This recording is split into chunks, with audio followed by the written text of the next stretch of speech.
Sonographic Tendencies. Hey there everyone, today we are going to go on a journey. A sonographic journey through diseases reliably discovered via ultrasound. We will focus only on the kidneys. The bladder as well as renovascular pathology will be covered in the future. I also have videos on renal Doppler and renal protocol that I will link to.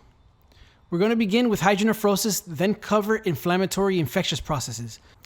I'll mention stones in a few of the cases. I'm not going to go over stones completely. I have a video on nephrolithiasis. We'll conclude with cystic diseases, trauma, and masses. I'm not going to go over developmental anomalies as that's covered in the renal protocol video. All right, so to begin with hydronephrosis. Now for starters, hydronephrosis is not a disease per se. It is a plumbing issue due to some underlying disease. Whether it be a tumor in the abdomen pressing on the bladder, a sneaky stone stuck somewhere in the ureter, or some developmental anomaly causing a kinked or blocked ureter. Our job as sonographers is to detect the blockage we call hydronephrosis. We may even be helpful in offering a possible cause.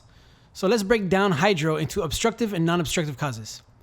Some obstructive causes of hydronephrosis are stones, UPJ or ureteropelvic junction, and UVJ, ureterovesical junction obstructions, urethral valves, masses, prostate issues like benign prostatic hyperplasia or prostatic tumors, and some non-obstructive causes like vesicoureteral reflux, megaureter, or pyelonephritis or some other inflammatory process. All right, so here we have a pretty impressive hydroureteronephrosis. You can see the hydro and a tortuous ureter going all the way down and going into a decompressed bladder. So a simple way to classify hydronephrosis is mild, moderate, and severe. Mild being only pelvic fullness and no calyceal dilatation. Moderate being dilated pelvis and calyces. And severe being profound pelvic atelectasis with cortical thinning. All right, so here we have a case of hydronephrosis caused by a stone in the mid to distal ureter. You can see the twinkle artifact with the stone. The stone measures around 1.1 centimeters. You can also see some edema and perinephric fluid around the kidney. All right, so this next case is a 17-year-old that came with right lower quadrant pain. They ordered an appendix ultrasound from the ER. There you can see a very normal appendix right in front of the iliac artery. And the next picture is the appendix in sagittal. It's normal. Usually scanning appendix ultrasounds, I begin in the right upper quadrant, and I saw that there was some hydronephrosis. So after I found the appendix, I went to the bladder to look for a stone, and there's one you can see right there in the ureterovesical junction. Okay, this next patient presented with a palpable abdominal mass. You can see here there's hydronephrosis. Distal to the kidney, you can see the aorta and its bifurcation. This patient had a large mass that measured about 21 centimeters or 20 centimeters. They thought it was a neuroblastoma at first. It turned out to be a rhabdomyosarcoma, but it was very large. You can see in the first image, it's right there where the kidneys are. You can see the hydro of the kidney. And in the second image, in the lower part of the image, you can see the bladder. All right, so moving on to reflux nephropathy. Reflux nephropathy is pretty much damage to the kidney caused from vesicoureteral reflux. The kidney can be scarred with focal thinning of the parenchyma, or there can be a global atrophy of the kidney over time. Okay, this next patient is an infant who has a pelvic multicystic dysplastic kidney, and his other kidney, the left kidney, has a severe hydronephrosis. It turned out that he had a ureteropelvic junction obstruction. So later on, the kidney became quite echogenic and atrophic, despite surgery to fix the UPJ obstruction. He eventually had renal failure and had a double transplant. So 2 renal transplants were put in his right lower quadrant, and we followed him several times with renal Dopplers, and he had some inflammatory issues, but he did otherwise well. And there you can see in transverse, the right lower quadrant, both kidneys. It's pretty cool. You can see they have a little bit of pelviectasis. The one towards the left has a little bit more. This next patient is another case of chronic reflux nephropathy. And you can see the right kidney is extremely tiny, and the left kidney is healthy, and for his age was large, so that's considered a compensatory hypertrophy. So that kidney is pretty much pulling double duty. All right, so next let's cover renal echogenicity. The kidneys are usually less echoic than the liver. At least the cortex is. The renal sinus is typically hyperechoic because of the fat. Renal echogenicity is another ultrasound sign of disease. So increased echogenicity is when the parenchymal echoes are greater than the liver. Usually the kidney is hypoechoic to almost isoechoic to the liver. Many different entities can cause increased echogenicity. That's why when a radiologist reads an ultrasound with hyperechoic kidneys, they usually attribute it to medical renal disease. A very hypoechoic kidney is also not normal, especially when it is focal, as this could be due to infarction or infection. The echogenicity of the kidney is just a single data point along with clinical and other laboratory findings a clinician can use to diagnose renal disease. For our purposes, we need to tell whether the kidneys are hyperechoic or not. Also, is the corticomedullary differentiation preserved or is it lost? This can give you clues as to the chronicity of renal parenchymal disease. If the corticomedullary differentiation is easily seen, it may suggest a more acute process, whereas chronic disease will usually show echogenic and atrophic kidneys with little to no differentiation of the cortex to the medulla. So this first case is a young patient. You can see the kidney is isoechoic to the liver. In kids, the kidneys usually have less fat content, so the renal sinus echoes aren't going to be as prominent as in an adult. You can see there's great corticomedullary differentiation. In this case, in the absence of any laboratory findings or clinical findings of renal disease, this is most likely normal variant, just isoechoic kidney to the liver. All right, in this next case of proteinuria, you see that the kidney is hyperechoic. It's more echogenic than the liver. There's still good corticomedullary differentiation, so this suggests an acute process. Over time, in severe renal disease or renal failure, the kidneys can become echogenic and atrophic and have no corticomedullary differentiation. The one on the left is a glomerulosclerosis patient. You can see the kidneys smaller than usual. You can't really make out the corticomedullary differentiation at all. And the one on the left is a patient with lupus nephritis. So there's inflammation of the kidney due to lupus. You can see the top half of the kidney, the pyramids are echogenic, and the lower part of the kidney is more hypoechoic. So this could be a focal inflammation of the superior pole or mid to superior pole of the kidney. All right, moving on to infections. UTIs are very common, at least that's what Google tells me. Presenting symptoms are urinary frequency, painful urination, and hematuria. They're more common in women for anatomical reasons. Many times you'll get an ultrasound ordered for UTI in babies from the ER. For recurrent UTIs, especially in really young patients, you're going to get a referral for an outpatient renal and VCUG or voiding cystourethrogram combo to look for reflux as a causal factor. As a UTI ascends, you may see cystitis or bladder inflammation, typically bladder wall thickening with hyperemia, and bladder debris, though debris is sometimes seen in patients without UTI. Further up, you may see thickening of the ureteral urothelium. Obviously, this is more apparent in thin patients in pediatrics. Urothelial thickening can also be seen in the renal pelvis. All right, acute pyelonephritis. This condition usually presents with fever, flank pain, and laboratory findings of urinary infection. Ultrasound may show an enlarged kidney with edema and increased echogenicity. You may also see a focal triangular area of altered echogenicity that displays reduced perfusion with color Doppler and power Doppler. If left untreated or inadequately treated, that area can turn into an abscess. Once an abscess is formed, it will be distinct from the remainder of the renal parenchyma.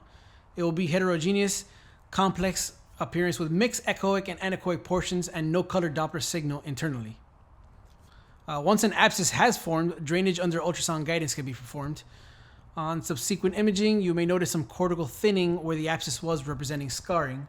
I remember we had many years ago a patient that was pretty far along in her pregnancy, and she developed pyelonephritis, and she developed a pretty large abscess of the kidney. She was very febrile and in a lot of pain. They brought her to the ultrasound department. The radiologist performed a abscess drainage, and the relief she felt was immediate. Obviously, those patients will still have to be treated with antibiotics, but it was pretty cool to see just that quick relief from that excruciating pain she was in. All right, so here we have a case of pyelonephritis. This is from the ultrasoundcases.info library. They have over 7,000 cases of ultrasound pathologies. Very interesting website. So here we have a triangular focal hyperechoic part in the mid to upper pole of the kidney. It looks like the right kidney. And in the video, you can see with power Doppler, the whole kidney lights up except for that one area of pyelonephritis. Okay, this next one is a young infant I did the other day who came in with very high fevers, and they ordered a renal ultrasound. The kidneys were very heterogeneous. I used the 18 megahertz probe, the one you call the hockey stick from the GE. To get these images, you can see there's very patchy appearance. There's hypoechoic areas and hyperechoic areas. On the image to the left, that's the urothelial thickening at the pelvis. He ended up having an Enterococcus fecalis UTI. All right, pyonephrosis. So think of pyonephrosis as hydronephrosis with internal pus. You would typically see a dilated renal pelvis and calyces with internal debris representing pus. You could also see urothelial thickening. Here we have two cases of pyonephrosis. I mean, it's pretty self-explanatory. They're from two different patients. You can see the echogenic debris within the collecting system. You can see this also if the patient has a megaureter with the inflammation and also debris in the bladder that would represent pus. All right, glomerulonephritis. Glomerulonephritis is a collection of conditions that affect the glomerulus of the kidney and can lead to glomerulosclerosis. Whew, God, that's a lot of glomerulo. So it's not one disease, it's a collection of diseases. There's several types. Focal segmental glomerulosclerosis, membranous glomerulonephritis, IgA nephropathy, post-streptococcal glomerulonephritis, and Goodpasture syndrome. You're typically going to see, if it's very early on, you're going to see usually a normal kidney. Ultrasound findings are not specific. You may see an enlarged, increased echogenic kidney. With chronic glomerulonephritis, you'll typically see atrophic echogenic kidneys indistinguishable from kidneys in end-stage renal failure. All right, so when you're covering renal pathology, you have to cover this next month, which is Xanthogranulomatous Pyelonephritis. It's a mouthful. Xantho means yellow, which is for the lipid that is found, and granuloma is a collection of macrophages from inflammatory process. This is a rare form of chronic pyelonephritis, usually caused by Proteus mirabilis or E. coli, Escherichia coli. It usually occurs in the presence of long-term obstruction. The kidney is non-functioning. There's typically a calculus involved, a Staghorn calculus. A mass may be present that can be mistaken for a renal cell carcinoma. The microscopic features are lipin-laden foamy macrophages accompanied by chronic and acute inflammatory cells. Okay, so this case was sent to me from Barrios9060, a follower on Instagram. It's a great case. You can see the ultrasound. You can see the cortical thinning, hypoechoic cortex, the very large calculus at the pelvis, which is a staghorn. The CT, the CT is even better. I mean, the kidney's gigantic. It's got that huge staghorn calculus. And then you had the gross pathology showing the kidney cut with the staghorn calculus there as well. This is not pretty much seen in pediatrics, which is why I work in a pediatric hospital. This is seen more in adults. So thank you for letting me use this case, Barrios9060. All right, now moving on to renal cystic diseases. So renal cysts are very common, and as a sonographer, you'll encounter them frequently in pediatric and adult populations. Approximately 50% of people who are 50 years and older have at least one cyst. The majority of parenchymal cystic lesions are simple epithelial cysts. They have thin walls, are anechoic, they have good through transmission. They can have thin septations and internal debris, about 5% of them. These may require follow-up. The internal debris can be proteinaceous fluid, or it can be internal hemorrhage. Chronically, some can develop calcifications on their walls. There's a few types of cystic kidney diseases. Multicystic dysplastic kidney, autosomal recessive polycystic kidney disease, or adult polycystic kidney disease. Autosomal recessive polycystic kidney disease, or infantile polycystic kidney disease. Autosomal dominant polycystic kidney disease or adult kidney disease. Easy to remember that one, ADPKD, so adult. Medullary cystic kidney disease. Cyst associated with systemic diseases like von Hippel-Lindau syndrome and tuberous sclerosis. We get a lot of patients with tuberous sclerosis, and a lot of them have cyst and angiomyolipomas. You also have simple cyst, acquired cystic renal disease, medullary sponge kidney, and some tumors that could be cystic. So you have cystic renal cell carcinomas and multilocular cystic nephroma. All right, so a simple cyst is going to have thin walls, anechoic, and good through transmission. Here you have a cyst in the upper pole of the kidney. The internal echoes is a reverberation artifact. All right, so next here we have a case of a complex renal cyst. This is a young man. These cysts may require further follow-up, as he has. They can have thick walls or thick septations, some internal debris, and they can develop some calcifications. These are good to follow up because some renal tumors, even renal cell carcinoma, can have this appearance. All right, so multicystic dysplastic kidney is a malformation of the kidney during fetal development. There's multiple cysts. There's no functioning renal tissue. In 3 to 12% of patients, they can have contralateral UPJ obstruction, as was seen in that case earlier. It is usually unilateral, and if it's bilateral, that's usually fatal. Here we have a case of a right normal kidney and the left multicystic dysplastic kidney. I have many cases, but I mean, they pretty much look all the same. All right, so autosomal recessive polycystic kidney disease. So for autosomal recessive diseases, you need 2 copies of an abnormal gene must be present from each parent in order for the disease or the trait to develop. So this is in this disease, usually the symptoms begin in infancy, so it's called the infantile version. The kids usually have very large kidneys, hyperechoic kidneys. There's usually a lot of microcysts. Multiple organs are affected. 80% of them, or greater than 80% of them, develop cysts in the liver, and the kidneys get pretty large. They tend to go into renal failure a lot earlier than autosomal dominant polycystic kidney disease.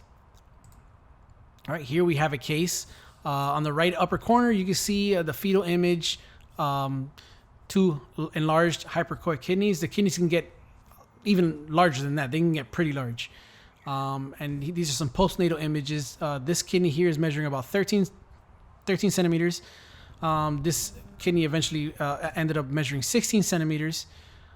You can see the microcystic appearance of the kidney. They're just echogenic with lots of little cystic spaces throughout. As opposed to autosomal dominant polycystic kidney disease, or ADPKD, so it's easy to remember. Autosomal dominant, adult. Symptoms typically develop later on in life. The kidneys appear normal early on. They can have a few cysts. Anything more than 2 cysts in one kidney, or a cyst in each kidney, is considered polycystic kidneys, but obviously they need genetic workup as well. You can see later on pancreas, liver, and spleen cysts. Later on in the disease, the kidneys also get very, very large. They can get up to 19, 20 centimeters and bigger. Most of the times you can't even measure it, not even with a curved transducer. You might have to do a panoramic or a dual image to get a proper measurement. Here we have a young male. Both kidneys, one of them has small cyst throughout, and the other one has a couple larger cysts with smaller cysts throughout the parenchyma. These patients, we follow them up every 6 months to every year, and we scan them and we see the progress of their disease. Some of them stay pretty stable, others progress faster. All right, let's move on to medullary sponge kidney. This is a benign congenital anomaly. It's caused by cystic dilatation of the medullary pyramids. The tubules in the medullary pyramids are ectatic. It is bilateral in 74% of cases. You can see in this gross pathology image the cystic areas in the renal pyramids. Calcium salts can develop these little cysts and lead to nephrocalcinosis. Nephrocalcinosis is the deposition of calcium salts within the medulla. Nephrocalcinosis can be found incidentally or can be caused by many conditions. A few of them would be hyperparathyroidism, medullary sponge kidney, renal tubular acidosis, hypervitaminosis D, among several others. Here we have a few cases. The left kidney SAG PA view, you can see the renal pyramids are very echogenic. On bottom right, you can see hydronephrosis with nephrocalcinosis, and the top one, this patient has nephrocalcinosis and also a simple cortical cyst. All right, now let's cover renal trauma. Renal trauma represents 1 to 5% of all trauma admissions to trauma hospitals. 10% of patients with abdominal trauma have renal trauma. They will usually present with abdominal, flank pain, and hematuria. All right, so here we have a case of a renal trauma. On the first image on the left, you can see a hyperechoic round structure, which is a hematoma. You can see in the second image, there's an area devoid of color and fluid around the kidney.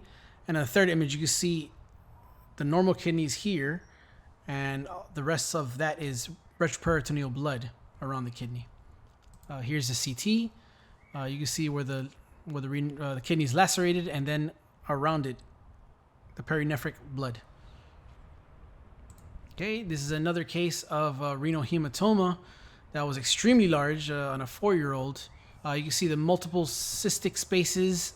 It was just humongous.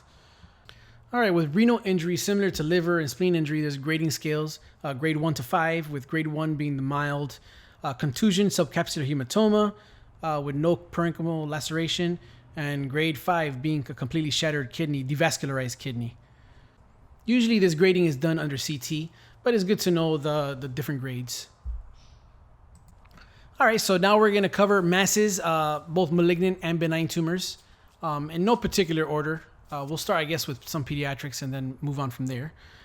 First, we got mesoblastic nephroma, which is also known as renal hamartoma. Much like everything in medicine, it has 2 names. This is present usually in the first few months of life. Some of them are detected prenatally. Metastasis is rare, but has been reported in lungs, brain, and bone, and it has a good prognosis. Image-wise, it's indistinguishable from Wilms tumor. To suggest mesoblastic nephroma due to age, whereas Wilms is from anywhere at 5 years, usually from 3 to 4 years. This is presented in infancy. So then we got Wilms tumor, aka nephroblastoma. It's the most common pediatric renal malignancy. 87% of all renal tumors are Wilms. The mean year of distribution is 3 to 4 years old. It can be seen later on in life, but it's later on in pediatric life, but it's less common. Bilateral in 4 to 13% of cases. So I'll present to you a few. We have a lot of Wilms tumors where we work. So this first one, you have a Wilms tumor. It's on the left. You can see it. It's the tumor is invading the IVC. It's also invading the right renal vein. You can see that in the right upper image. The left upper and left lower images are pretty much the same, with and without color, not very vascular. And then you have the CT on the bottom right showing the large tumor invading the IVC. So here's another kid, bilateral hydronephrosis. There's some free fluid up by the spleen. When we look down in the pelvis, lower abdomen, we saw a large 11.2 centimeter tumor, which at first was thought to be a neuroblastoma. Biopsy confirmed that it was a Wilms tumor. This is a Wilms tumor, an extrarenal Wilms tumor, which are not very common. This next case is a kid. He developed bilateral Wilms tumors. He had a large one on the right and a smaller one on the upper pole of the left kidney.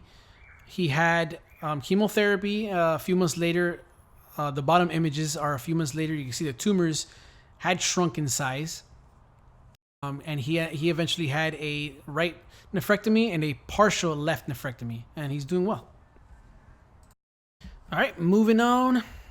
Multilocular cystic nephroma. They're predominantly cystic and septated. They're rare. They typically present in the 5th to 6th decade of life and affect females more than males. Here you have an image, if you will, of a large cystic nephroma. You can see it's got a lot of cysticness. And then the CT, you can see, is a very large tumor. This one arrow here is pointing to regular renal tissue, and the other arrow, the black arrow, is showing the cyst invading the renal pelvis. All right, moving on to renal cell carcinoma.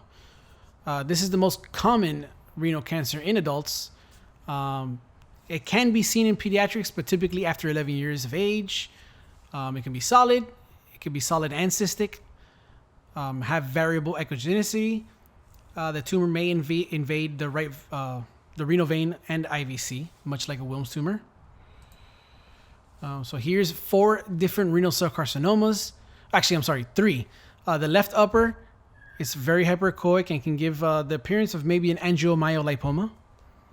The second upper one has cystic spaces. It may almost look like a multilocular cystic nephroma, just less cystic. The bottom left is a hypoechoic heterogeneous renal cell carcinoma, and the bottom right turned out to be a neuroblastoma. It at first was thought to be a renal cell carcinoma, but then it turned out to be a neuroblastoma. Neuroblastomas usually arise from immature nerve cells. They're very commonly seen in pediatrics, arising from the adrenal gland. I'm going to cover neuroblastoma in another video. We also get a lot of neuroblastoma cases, and we get them everywhere.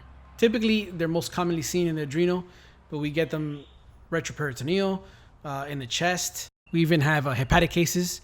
So I'm going to cover that in a future video on adrenal pathology. Moving on.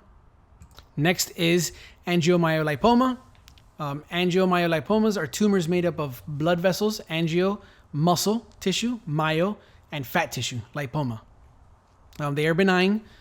They're usually hyperechoic.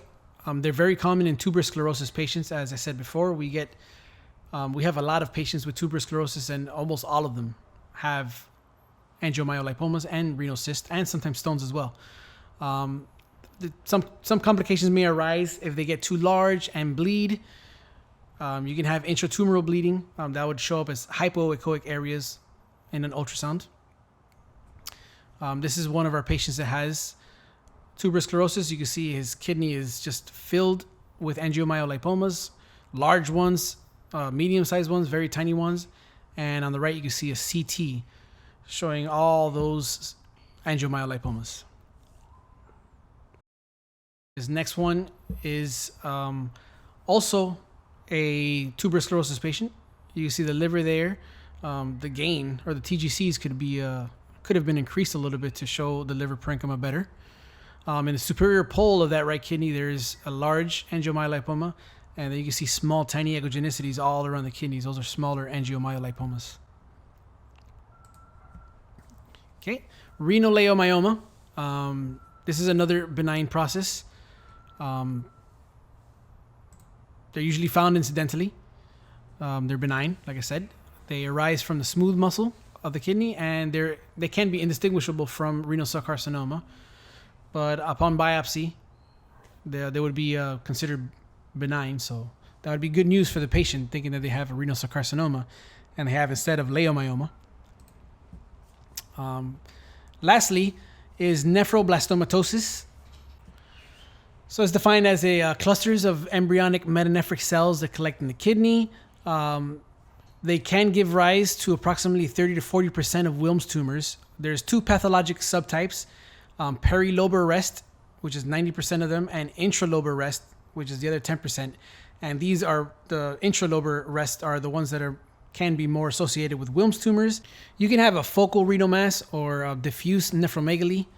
Ultrasound appearance to show just enlarged kidneys, hyperechoic. They kind of have a similar appearance to leukemic infiltration of the kidneys. And here in this case, you see both kidneys are massive. I'm sorry, I don't know why I raised my voice just now. Well, I hope this covered some of the basics and then some. I could have gone on more. There's a lot of pathology in the genitourinary sciences. I'm going to cover other things in future videos like bladder pathology, adrenal pathology. Like I said earlier, I have videos on renal protocols, nephrolithiasis, and renal Doppler. So I will do also a video in the future on renovascular pathology. So with that, I'll say goodbye. Thank you for stopping by to listen to this lecture. Again, you can follow me on Instagram, Facebook, YouTube. Well, you're watching this on YouTube, so hopefully you're already following me here. And thank you all. Good day.